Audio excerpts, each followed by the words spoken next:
Milliy xalq o'yinlari va tomosha san'ati yo'nalishi bo'yicha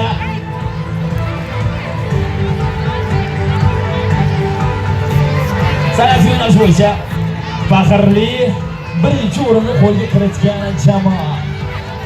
Tayyormisiz? Ovozini eshitib qarsaginglar bilan. Demak, Jizzax viloyati faxrli birinchi o'rin bilan taqdirlanadi. Now for the first place, Bogdan, folk ethnographic folk ensemble of the region of Jizzax. Jizzax viloyatining folklor jamoasi maxsus esdalik sovg'alari, statuetka hamda 3500 AQSh dollar pul mukofoti bilan taqdirlanadi. This group will be awarded with $3,500 special souvenirs and statues.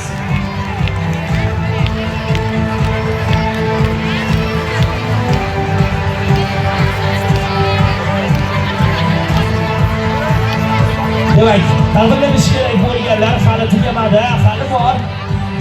Har bir jamoa, har bir inson bu dargohdan qolib ketmasligi kerak albatta.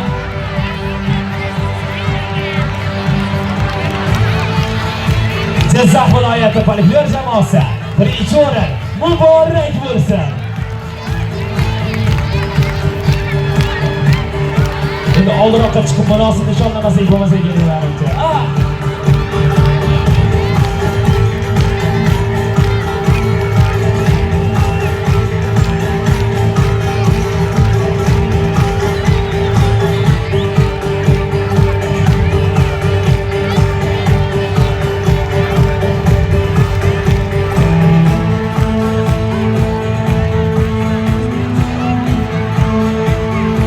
Rahmat, olqishlab qo'yamiz va tashakkur nomi bilan taqdirlanadigan ishtirok